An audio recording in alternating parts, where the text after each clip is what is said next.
Welcome to The Prescription, the Tax Policy Center's biweekly webcast on fiscal policy.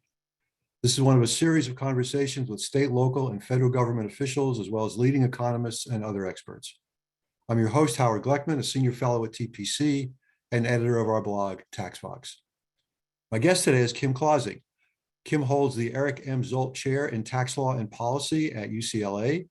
She most recently served as Deputy Assistant Secretary of the Treasury for Tax Analysis and is lead economist in the Office of Tax Policy. Before coming to UCLA, Kim was professor of economics at Reed College. She has her PhD in economics from Harvard. Kim's research specialty is taxation of multinational firms. She's the author of Open, the Progressive Case for Free Trade, Immigration, and Global Capital, which was published in 2019. Before we begin, our usual bit of housekeeping. We encourage audience members to submit questions in the Q&A box at the bottom of your screen. The event is being recorded and will be posted online at TPC's website in the near future. We're using captioning, which you can adjust or turn off with the live transcript button at the bottom of your Zoom screen. If you'd like to join the conversation on social media, please use the hashtag #LiveAtUrban. And if you'd like to suggest a future guest for The Prescription, just email us at info@taxpolicycenter.org. Kim Clausing, welcome back to The Prescription. Thank you so much. Thanks, Howard, for the invitation. It's always a pleasure to talk to you at Tax Policy Center. Great, good to see you. So let's start talking a little bit about your experience doing hands-on tax policy in Washington. Of course, you've written and taught about this for many years. And then you got here and you got to see what it was really like. So, and you came here at an extremely exciting time. Candidate Joe Biden had proposed an ambitious package of corporate tax changes, some of them based on your own ideas. The OECD was in the midst of developing its own reforms. And it looked like it was going to be a productive and exciting time in corporate tax policy. Yet much of the agenda seems to have bogged down. So from your perspective, what happened? So, I agree with everything you just said. It was a really exciting time to join the administration. The administration was faced with a lot of challenges. If you kind of look at the time period when we took office in early 2021, that was a period of crisis. We were in the midst of the pandemic. There were a lot of concerns about recession, so it was a very volatile and interesting time, to say nothing of the, threats to democracy and other things that were occurring just prior to that.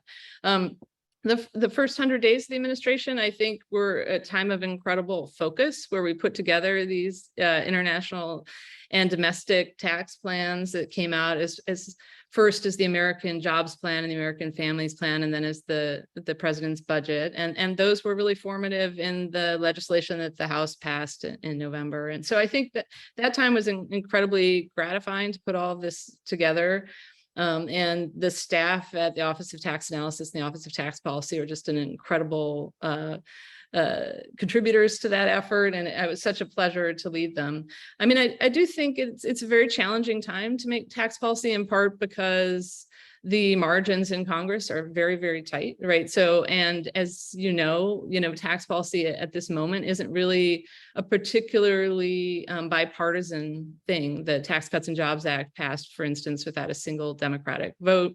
It's anticipated that the sort of reforms that the Biden administration suggested in their budget would also be passed without very many Republican votes, right? So having such tight margins in Congress, I think, do make these kinds of negotiations particularly difficult. Mm-hmm. So tell me a little bit about what it was like working at Treasury, how it was different from what you thought it might be like. I think the biggest surprise is one that I already alluded to, which is that the 90 economists and lawyers that are part of the Office of Tax Policy, I mean, I knew that they were very good, and I'd heard of several of them, but I was very pleased and impressed by their excellence, dedication, skill, how quickly they could do things, and that entire Treasury team, in other areas too, in economic policy and international affairs, it's just a very impressive set of people. So I think I was, thrilled and pleased to be able to work with such people who could do such professional analysis in such short timelines of such really important things. And I think it wasn't so much surprising, but, I think the depth and breadth of the staff, I think, were, the particular pleasure. I think the political side of it is something that one anticipates is difficult, and it is difficult for the reasons that one would think. I know that, for instance, business interests are quite good at advocating for their positions when it comes to like not wanting to pay extra taxes, and they will go and talk to every member of Congress's office, and so, and there are, of course, many members of Congress that are interested in making a tax system that would raise more revenue in a more efficient and fair way. But, it's always going to be hard to get that across the finish line. I think cutting taxes is a lot easier than raising them, because when you're cutting taxes, there's nobody who's going to be like, oh, please don't cut my taxes, whereas when you're raising taxes, you're never going to make everybody happy, right? And so you're always searching for this way to bring everybody to the table, to convince every member of the business community that this is also good for them. But, it's going to be difficult when somebody has to pay more to make every single person happy. So Kim, other people who have held that position have said that an informal part of the job description is telling the politicals that their ideas actually won't work, and to give them alternatives for a way to accomplish what they want to accomplish that might work. Was that something that you ran into? Yeah, I mean, I think it's the interesting part of this particular job is you end up disappointing everybody, right? Because the politicals, you have to occasionally be like, well, like this might have the opposite incentive as what you thought, or it raises less money than you thought, or have you thought about this other side consequence? And that certainly happens a lot. But you also occasionally have to tell the staff, it's like, okay, well, this particular policy may not be first best. It may not be second best, but it's third best, and that's, better than seventh best. And so sometimes we just have to do things that, may not be an economist's dream of the perfect policy, but that can get the job done in a messier, more rough justice kind of way. So I think it is a little bit of a balancing act to figure out sort of when will you, how hard are you going to fight some of the things that might be political in nature? But, I do think that if you're doing your job well, everybody's going to dislike you at some point. Sure. Tell me a little bit about your experiences with the Hill. You obviously had interactions with Finance Committee, Ways and Means Committee, Joint Tax. What was that like? Yeah, I mean, I think it went well in general. Like, I think the staff members at Senate Finance and House Ways and Means are incredibly skilled professionals. Joint Committee on Tax reminds me a lot of the Office of Tax Policy. It's just sort of Congress's version, right? So if you sort of look at the way they think, the economists at JCT and OTA are very similar. The lawyers at JCT and OTP are very similar. And so it felt sort of familiar talking to JCT or CBO about tax policy issues.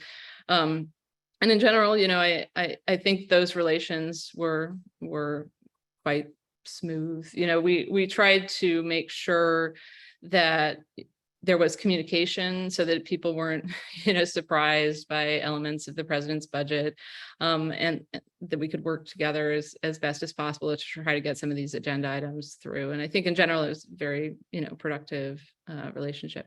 So I wonder, in these very partisan times, did you have much interaction with the minority staff, with the Republican staff? So there were many instances of interaction with them, often around these international tax negotiations. So on a very consistent basis, we did bipartisan, bicameral briefings to the relevant staffs.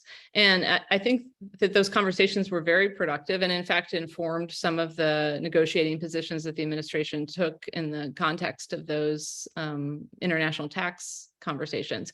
So that was something that was deliberate and consistent. And obviously Republicans and Democrats aren't going to agree on every detail. But I think those conversations do help make for better policy in the end if people continue to talk to each other. And I think that can be quite productive. I'm curious, how did your personal views about reforming the tax system change as a result of your time at Treasury? That's an interesting, that's a good question. I think to some extent, I was surprised by how smooth, in a way, that the first 100 days were in terms of thinking about tax policy priorities as an administration. So I expected it to be somewhat more conflictual, that there might be different subsets of the administration with different tax policy priorities, and we'd have to fight about them or something. But one of the things that was striking to me is how much consensus there was, the different parts of the administration about what good tax policy might look like in the first president's budget, right? So I think that set of policies, people really believed in and came together around, and I think that was a little smoother than I expected. So I don't know that that feature was that surprising, but it was very pleasant. The tax administration angle, I think I came to appreciate even more than I had anticipated. So one of the great pleasures of working at the Office of Tax Policy is there's a group of very skilled economists and lawyers who will point out all sorts of detail about why this, that, or the other thing might be difficult to administer, or how we might make it more administrable. And so like the vast array of details that's required to make good tax policy is sometimes, beneath the attention of your typical academic who's thinking big picture, like, well, what should the rate be? And what are the broad strokes rules, right? But then when you look at a reg for implementing the thing, it might be 300 pages of detail, right? And what's on each of those pages will make a really big difference in how well the tax system functions. And so I think for many academics, and not just myself, I think it's wise to listen to the staff about these details. Like, we may not be able to master them all ourselves, but to really appreciate that the nuance and the detail will often make the difference between a highly successful policy and a complete disaster. And so I think that's probably the area where I learned the most. I guess it also makes a lot of difference in terms of winners and losers. Yes, indeed. Right. I mean, and something that is underappreciated is just how careful you have to be to avoid creating inadvertent loopholes, or to avoid, creating inadvertent harm that you weren't intending to levy some particular situation with an egregious tax, but you did by accident, right? So I think, the loophole and the inadvertent harm consideration require, careful, attention to the details, which is why tax policy can take some time if done well. Okay, let's switch gears a little bit and talk about some policy, and start with one that's in your wheelhouse, which is international. So the OECD, of course, has developed a model based on these two pillars. Pillar one, an effort to tax big multinationals largely based on where their customers are rather than where they headquartered or where they produce. Pillar two is the 15% global minimum tax. So both need final agreement by the multinational organizations such as the OECD and the EU, and they need to be adopted by each individual country. So let's start with pillar two. So obviously, President Biden has been pushing hard for a US minimum tax on book income. The proposal got all tangled up in the politics of Build Back Better. At the same time, the EU hoped to finalize its own agreement, but it's been stymied by Poland and Hungary in recent weeks. So how do you think this is all going to play out, both in Washington and in Brussels? Yeah, I'm hopeful that if we don't achieve immediate success, which I'm hopeful for immediate success, but that this will still eventually lead to a successful outcome. And the reason I'm hopeful, optimistic in the medium run, regardless of short run prospects, and I guess I don't have a crystal ball about the short run. Like I'm not going to be able to tell you what Hungary is going to do or what Congress is going to do. I'm hopeful in both cases, but in the medium run, the reason I'm optimistic is that I think these agreements and the domestic counterpart that would implement a global minimum tax are really important to governments, to the future of the global economy, and to citizens. And there's at least three really good reasons why. One, there's this sort of tension between the global economy and the fact that capital can move and labor can move and climate change is a global problem, and national governments, right? National governments are the ones who set the rules, but the actors, can cross borders. And this creates a really enormous tension because the actions of one government can easily affect the abilities of others. And so there's kind of more than one response you could take to that reality. One is to say, okay, well, we don't like globalism. We think there should be barriers and walls, and then we can rule over our own roost without any, interference from those things that are foreign, right? And I think that's a very dangerous path to go down. I think we went down that path some during the Trump administration, right? With resorting to tariffs, even on our closest allies, lots of retaliation, lots of trade disputes, very bad for not just the business community who, was facing all of these frictions and uncertainty, but bad for workers whose jobs got disrupted, bad for consumers who had to pay additional tariffs. I think that path is a very unproductive one. Whereas this international tax agreement is quite on the other side of the spectrum. It's basically a recognition that if countries work together and cooperate and say, okay, we think there should be some minimum amount of tax on the most profitable companies in the world. We think they can afford to pay 15% on a country by country basis. If they agree to do that together, right, then you can get to an outcome that's really kind of the best of both worlds. You can have more revenue, more efficiency, a fairer tax system at home, but you don't run the risk of your companies being disadvantaged relative to companies in countries that don't follow along. So the agreement came with an enforcement rule, and that's very important, this undertaxed profits rule, because it basically says, okay, if you don't join up, right? So you might worry that one rogue country could undermine the whole thing. But if you don't join up, the countries that do join will have the right to top up the tax burden of your multinationals, as long as your multinationals are operating in their jurisdiction. And that enforcement principle is huge. It's sort of a way of countries coming together to say, okay, listen, we think this minimum standard is worth doing. If you don't do it, we're still going to protect our own interests at home and as a group in our abilities to tax multinational companies that way. I think that's a model also for climate change, right? Which is a much bigger issue. Mm-hmm. But if you think about climate change, it's got some of the same ingredients, right? There's this jurisdictional competition. There are companies arguing that, well, you can't regulate us because we have to compete against people being regulated over there, right? So if you think about the mechanism here of setting a goal, of reaching an international consensus, and of having an enforcement mechanism, that's also, I think, a path forward for some of the world's biggest problems. So I think the agreement is very smart in that respect. It avoids, the trade wars and trade disputes. It creates a more certain business environment. It gives rewards to citizens and taxpayers throughout all these different countries, but it does it in a way that enables, a serious international cooperation, and is I think quite smart.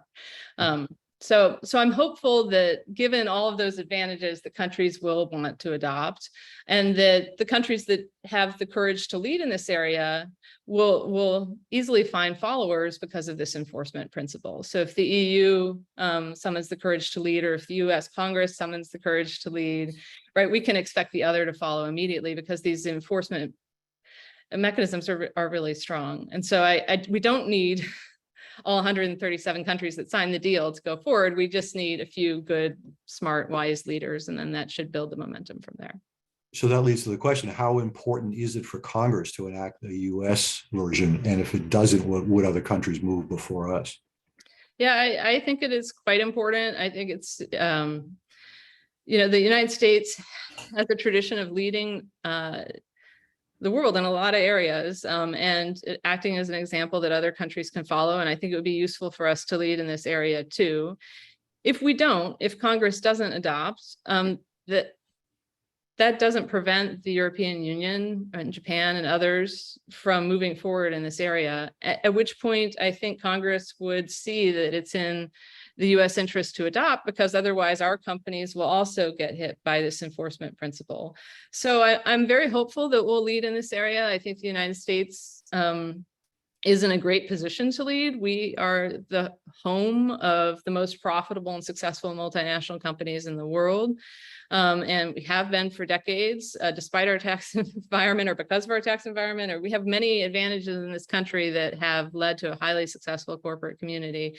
And so I think this is a good area where we can lead without fear of adverse consequences because of these enforcement principles that will cause other countries to join with. So one feature that you mentioned is the country by country provision. And there's been some talk in recent days that Congress may drop that. How important a feature is that to this structure?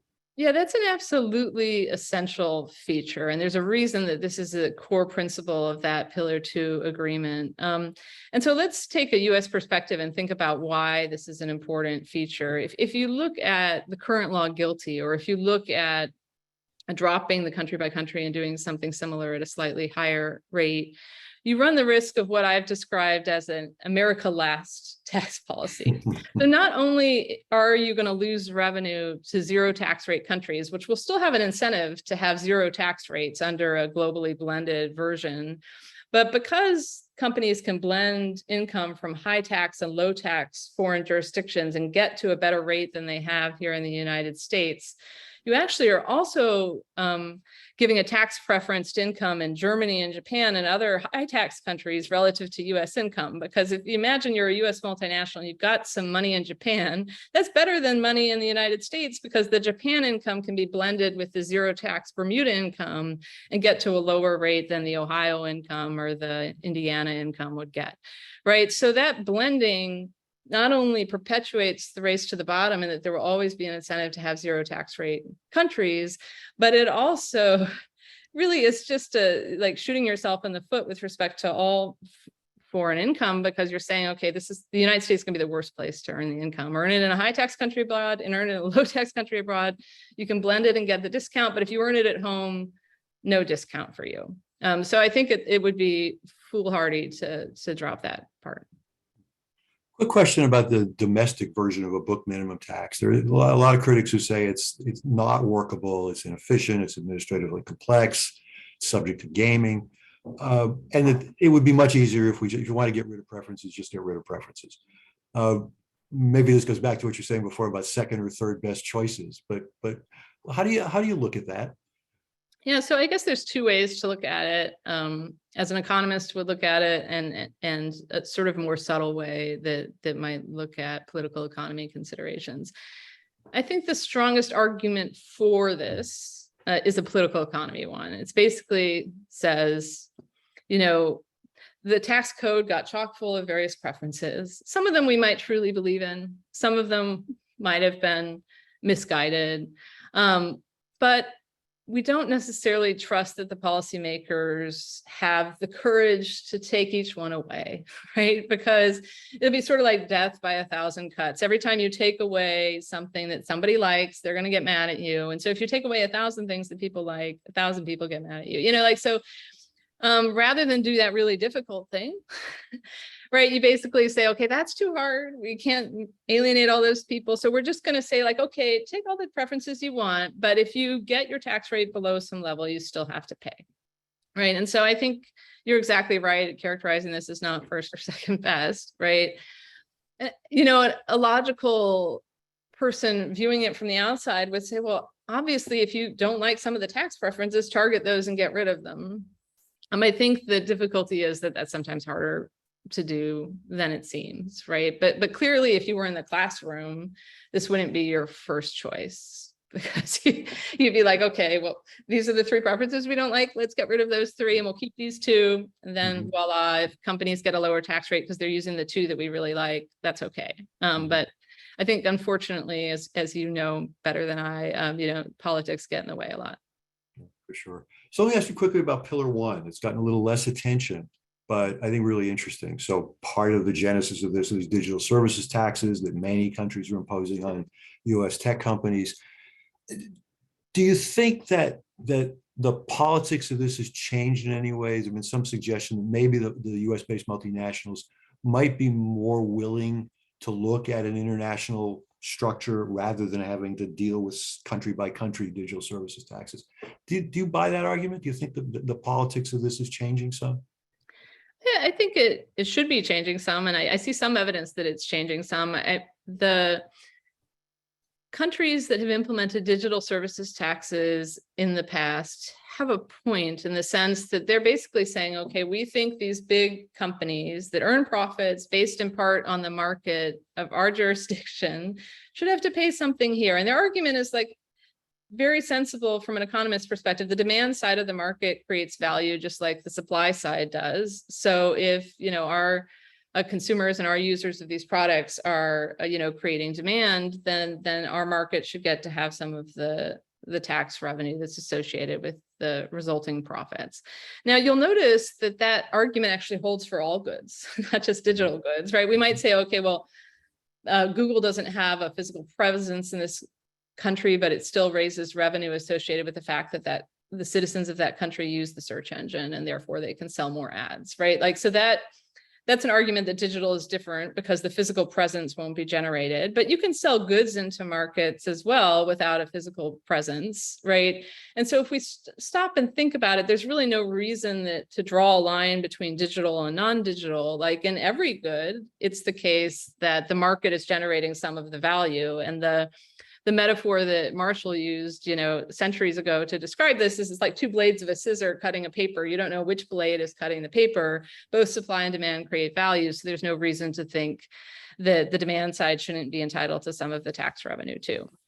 So from the business community's perspective, it's like, okay, well, what we're going to do is take for some of the most profitable multinational companies, we're just going to agree on a reassignment of some fraction of their excess profits toward the market jurisdiction. And so it's true, they may face some complexity and a slightly changed tax burden because of that. But in return, they get the certainty that each country won't try to solve this problem on their own, right? So again, there's a big argument for coordination. If we can all come together and agree on the reassignment of taxing rights, then we won't have tax disputes, we won't have trade disputes, we won't have all this conflict. Maybe we can band together more easily with other countries when real problems arise, like the Russian invasion of Ukraine or climate change, right? If we're not busy fighting over like 1,000 little tax things. So I think Pillar 1 would be a huge victory for tax certainty. And so even though it has a pretty small effect on the US fisc, I think it does have in principle effects that are important for other countries. And therefore, I think the business community, might see the wisdom of creating that more certain environment rather than just waiting to see how this plays out in a really ad hoc way. Just a couple of minutes left. Let me ask you just a quick question about timing. When Joe Biden proposed corporate tax increases during the campaign and first year of his administration, corporations were already record profits. The economy was quite strong. Now we're in an environment, possibly heading in an environment where the economy is going to slow significantly, thanks to the Fed. That seems to make the timing of a tax increase somewhat more complicated. How do you look at that? Yeah, I mean, I think that makes the argument for corporate tax increases actually stronger rather than weaker. If you look at the tax system as a whole, and the corporate profits tax is a tax that only kicks in when a company is making profit, which by definition means the company is doing well. If there's a recession and the company is earning losses, zero tax is due, right? If there's a recession and you're getting paid, you still have to pay tax, right? But if you had a Howard Gluckman profits tax, right, which only captured your unexpected income above some normal wage, right? Then you might think, well, that would be a better one to have in a recession, right? Because then when they took your bonus away, right, like it's like a bonus tax or something, you wouldn't have a bonus tax liability. Well, that's how we should think of it from the corporate side, right? If you're earning losses, not only do you not have to pay, but you can carry forward those losses to offset liability in future years. So it's a really smart tax with respect to its insulation from the problems of a recession. So I think it's the perfect area to look for sensible tax increases if you don't know what the economic outcome is going to be, because it's going to adjust the tax burden accordingly and automatically. So it's a really nice tax instrument. Last question. Based on your time in Washington, what are you going to tell your students about public service? Oh, I'm going to say what I always did, which is I think it's the best use of your time, right? I mean, the country really needs smart, hardworking people to serve in all of these agencies and Congress and think tanks and all the things that serve the public purpose. And I think, it's a great calling, and the more we can get talented people in to solve these really huge policy problems, the better. So I'm always going to be encouraging my students to think about public service. Well, Kim Clausing, thank you again for joining us, and good luck in your time back in academia, back teaching those young people about the importance of tax. Thank you so much for having me. It's always a huge pleasure to talk to you. Take care, and thank you to our audience for joining us.